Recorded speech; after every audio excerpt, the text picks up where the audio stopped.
What does one call a dinosaur fart?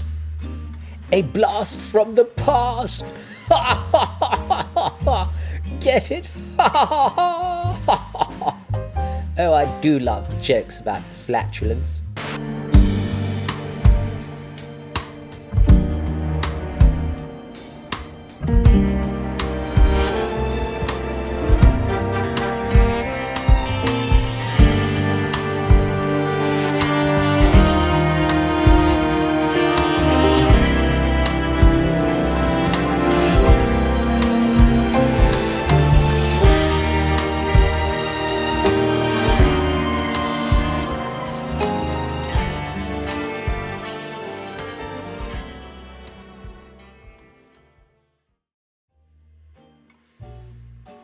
Okay, hi guys, and welcome to the show. I'll start off with a wristwatch check. Wearing my bluesy there, transitional rarer model two-tone from Rolex, as we're discussing Submariners and so much more in this video. A lot to, I was about to say dive in, too cringiante quello, no? Let's delve into it, shall we? Recently, after seeing a 54 on the wrist of a friend I was catching up with, I suddenly realized I've owned, reviewed and experienced every generation of Tudor diver watch, as well as almost every Rolex Submariner. So taking all of that into consideration, what can I deduce from this collective experience? Well, before you fall victim to the Black Bay hype like I did, let's analyze and see what you should know before you buy that 54, 58, FXD releases, or whatever. And let's see if the hype is justified and which watch, in my opinion, is the ultimate Tudor diver to go for. And what's interesting is when I made that pilgrimage to the Hanhart Museum, and I'll leave a link here if you missed it, definitely one of my most important videos this year, I took with me my Submariner. And at Zurich airport, because Zurich is closer to the Black Forest in southern Germany, before we crossed over the border into Germany, there was a Tudor boutique at the airport, and I got to see the 54. I compared it to my Submariner. Just as my very first Black Bay I ever owned, I still didn't get any sub vibes from it. You know, it's a great watch, but it's its own thing. And that confirmed it for me, you know, the 54. And I think that's why I didn't bother reviewing it. I'm sure there's tons of reviews out there. As always, to truly understand, we have to reset the clock back to the birth of the modern dive watch as we know it. Before this nautical tool became the most popular genre of watch it is today for most terrestrial dwelling wrists. With the rise of professional and recreational scuba diving in the early 1950s, so was the need to time it.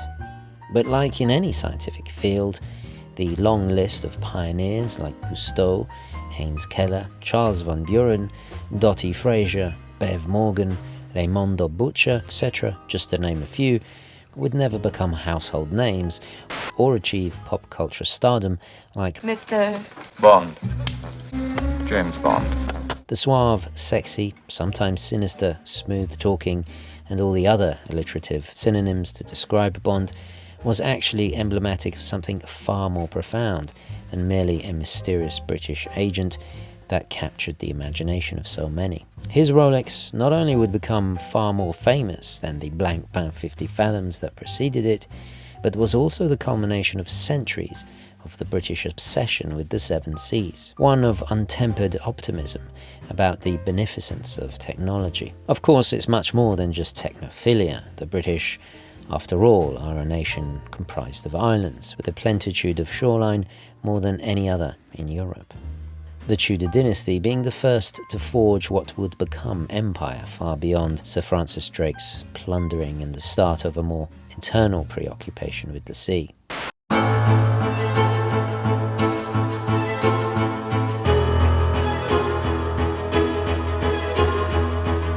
Sausage! Sausage! It's no coincidence that 007 and his inventor Ian Fleming were born in naval intelligence, with the cinematically immortalized Rolex 6538 literally and poetically emerging from water to time detonations. The current Black Bay 54 gets its name from the diameter of the very first Tudor sub, the 37mm reference 7922 of 1954. The 58, obviously referring to the year when it was enlarged, to 39mm with the reference 7924, along with the introduction of the oversized crown, mirroring James Bond's iconic 6538 of the same period. But I wanted to address quite a common assumption that the 54 is the closest thing Tudor will ever come to the very first Submariners, and I beg to differ.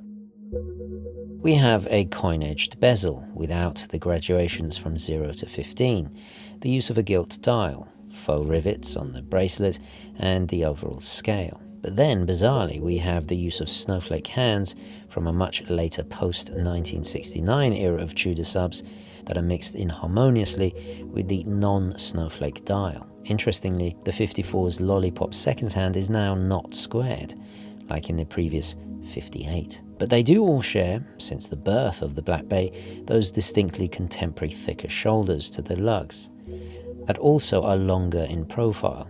Well, proportionally speaking, that is, when you consider the 54's and 58's total lug-to-lug lengths, astonishingly only a few millimeters away from my current 40mm diameter vintage sub's lug-to-lug.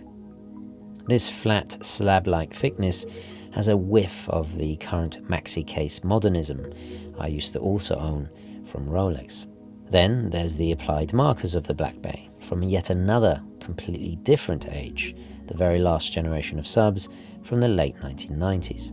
Again, combined with elements of differing previous generations, the rectangles at 3, 6 and 9, and not the triangles that debuted as a clever and subtle differentiation from Rolex in 1989 onwards, with my current very own reference 79090.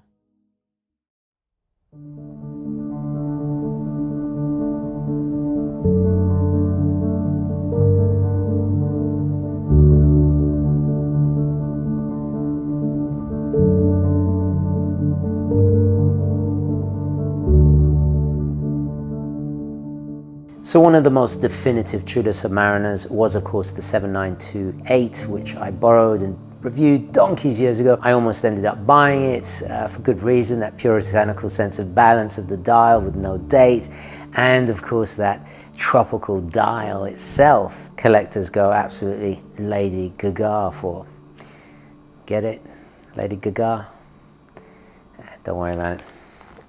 The 7928 of 1964 introduced the first lug guards to Tudor divers, initially pointed and then rounded, but more importantly, becoming legendary for being the first Tudor officially issued to military, the US Navy no less.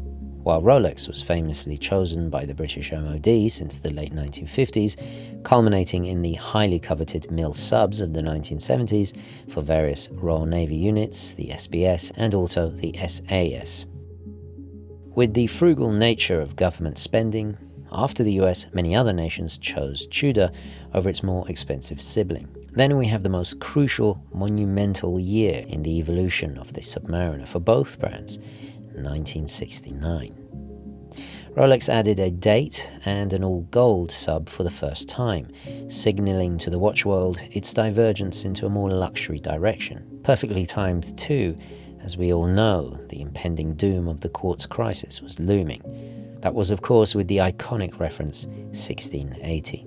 So I reached out to my good friends Shreve, Crump and Lowe. They are the oldest and most prestigious authorized dealer for many, many brands here in the United States. They had this. This is a beautiful example of a vintage 1680 Rolex Submariner. But why am I borrowing this to discuss Tudor? Well, obviously you can't divorce the two brands, you can't discuss the evolution of one without the other, but this was a turning point not only for Rolex but also for my Tudor, and they're highly sought after for that precise reason. Meanwhile, in the very same year, Tudor bifurcated further from the strict adherence of Rolex design language with the premiere of the polarizing snowflake handset, matching squared indices on the dial, along with a rebranding of the Tudor Rose logo, borrowed from the British royal dynasty that Hans Wilsdorf was so enamored with, to the sleeker, modernistic, heraldic shield. This was with the reference 7016 and 7021. We also saw the debut of the first blue dials and bezels, with variations of the reference 9401, of the mid-1970s, made famous by being issued to the Marine Nationale. During the final chapter of the Tudor Sub, that ended in 1999, they would unleash over 20 references. But in my opinion, the greatest was my 79090 of 1989. They essentially took the Rolex 1680 case, same crown, top hat style plexiglass and flip-lock bracelet that altogether gives it such charm, but without the chubby Rolex in-house caliber 1575 that gave it its portly caseback. The Tudor had the more affordable, slimmer ETA 2824-2 inside, and thus it was able to make it wear remarkably more comfortable.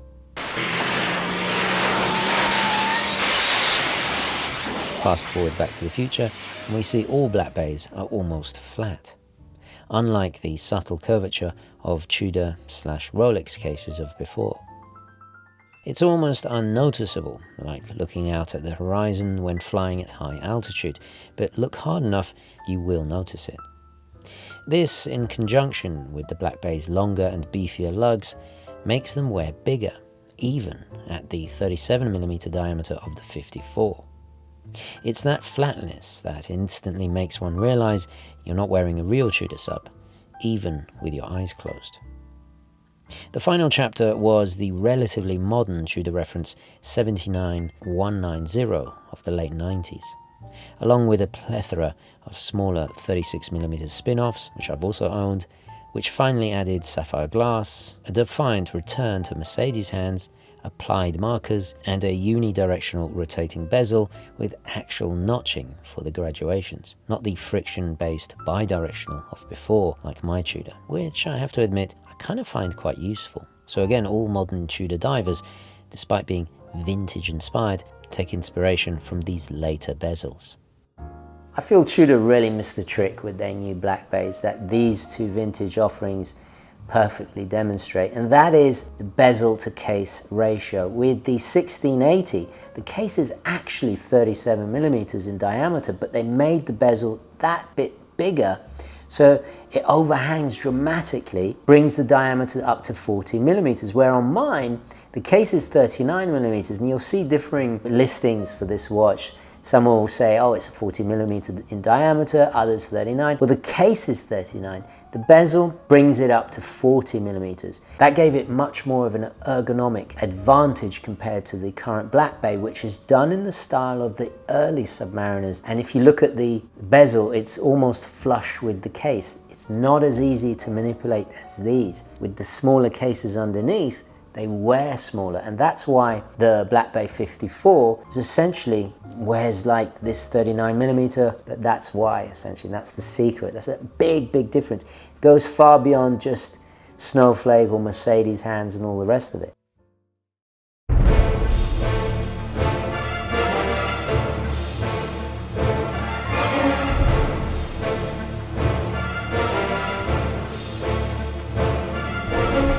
In 2012, Tudor split their modern tool watch divers from vintage-inspired luxury by introducing a dedicated second family, the Pelagos, just like Rolex did with their deeper diving Sea Dweller in 1967. The recent FXD releases further reinforces this. No clearer is the message of daring that they go on about in their advertising than the fixed spring bars that force you to attach it only with a single pass-through strap. Beyond its military efficacy, it's a declaration to the world that it means business, like it or lump it. The FXD remains at 42mm. It's not interested in appealing to my Giacometti sculpture skinny arms, but the stockier wrists of actual military personnel. It's no accident that the Pelagos was the first to see the new in-house upgraded movements when it debuted, and unlike the Black Bays, we have the crown guards of the military 7928 that we talked about earlier, along with the fittingly squared markers to correctly match the handset. Everything is bead blasted or matted to be least reflective as possible to an inch of its life. It couldn't get more unpretentiously tooltastic and austere, as if it's the Black Bay's goose-stepping Prussian cousin, but not there to chew gum, just to kick ass. And I'm all out of bubble. While the Black Bay's bezel insert will age and is undoubtedly part of this particular iconography, a dated scheme of ornament, the Pelagos is loomed in belligerently nautical utility for ultimate legibility.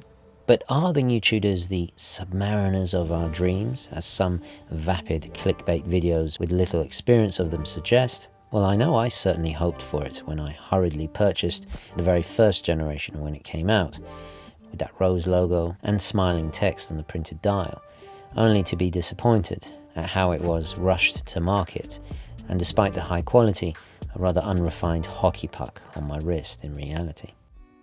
So if I had to buy a Tudor diver new, I'd go Pelagos. I think it's more of a cohesive design. I think it's more in keeping also with Hans Wilsdorf's original intention for the Tudor brand. I also think it's a no-nonsense, amazing tool watch. If you want a Submariner, you see over my shoulder, check out, and you're considering the 54, don't buy the Black Bay because you're going to get disappointed. The Black Bay is a Black Bay. Buy a Black Bay because you want a Black Bay. If you want a Submariner, get a real Submariner. The Tudor vintage 36mm, only 1mm smaller than the 54. It will give you that real Submariner feeling. And if you can stretch a little bit more, get a vintage one like mine and you will have a genuine Submariner. I think it's a false economy to buy a Black Bay expecting a Submariner, and the same for the Pelagos. They're their own things. I have to be completely honest with you guys.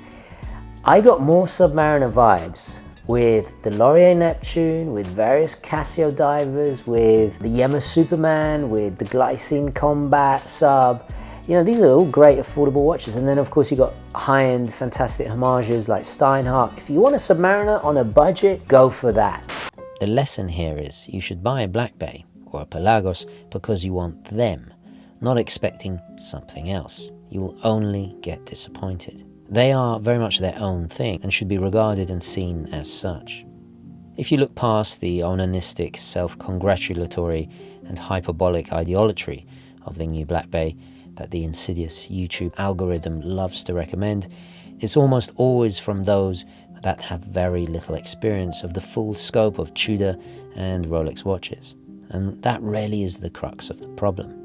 Rather prophetically, Tudor chose the name Black Bay as, according to the brand, and I quote, "It's a fictitious underwater cove which holds secrets that can only be discovered over time, step by step," end quote. Ironically, they could be talking about its rather messy evolution just as much as the oceans. And while the 54 is, in my opinion, certainly their best yet, even the king of Swiss-made luxury divers under the 5K mark to buy new, it's not a Submariner. None of them are, or have been since 1999 when Tudor printed that word on a dial for the last time.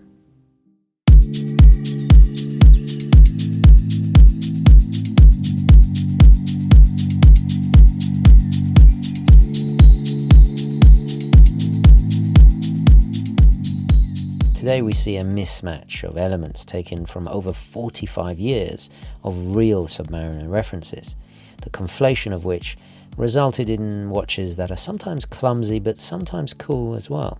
The subs of old are undoubtedly imperfect creations of dated materials from an age before CAD and the corporate shilled hype. But it's these very same imperfections that makes them so endearing, with contemporary Tudors tending to feel a little clinical, but not in the dreaded Apple Watch sense, of course. It took them almost a decade to get to the 54, and most likely because they didn't want to try something too daring with their beloved cash cow and risk killing it, but letting the profitable milk flow. It says a lot when my favourite thing about the new Tudors are the straps with that nifty T-fit clasp. And so for me, the ultimate Tudor diver will always be my 79090. It would have not been possible without the Rolex 1680, but at the same time bears a name and legacy and means a little bit more to me without breaking the bank. A hobby turns you into a child for life. Now, can the self-willed dreams and fantasies of childhood be recreated in adulthood simply by buying a pair of deck shoes? Inherent in all dive watches is a lineage of man's effort to tame the ultimate taker of human souls, the elemental forces of the ocean and time itself, mastery of which was crucial to the success of one empire or nation over the other. From Harrison's navigational advantage using chronometry, to the English oak trees that provided the means to do so over man's ultimate opponent, before we look to the skies with rockets and speedmasters. They are tokens of identification, our amphibian aspirations, that have been instilled in all of us since leaving the amniotic fluid that we all spawned from. Divers are tools for exploration of the unknown, and nothing is more unknown than life itself. But with a Bondian military machismo, and maybe even for some a subconscious compensation for it, perfectly encapsulated by the term desk diver, used by some watch enthusiasts. An expression that makes me feel, to be honest, a little claustrophobic with its 9-to-5 corporate cog in the machine associations. Watch marketing certainly exploits all of these aspects. They would be doing a bad job if they didn't. But maybe this is why, at a deeper level, I prefer my vintage Tudor, as in many ways it's from a more innocent time before the spin, the hype, and all the social media BS. So there you have it. Now please do add your favorite Tudor dive watch in the comments below. Love hearing your feedback, also why it's your favorite especially. Now if you missed this video, do check it out. It is something a little bit different, maybe even controversial, but certainly something you'll only find on this channel. What else? Oh yeah, don't forget to like this video, very important indeed, especially if you want to support more free and independent content like this. Alright guys, onwards and upwards. I bid you farewell from the war room. Thank you for watching. Ciao.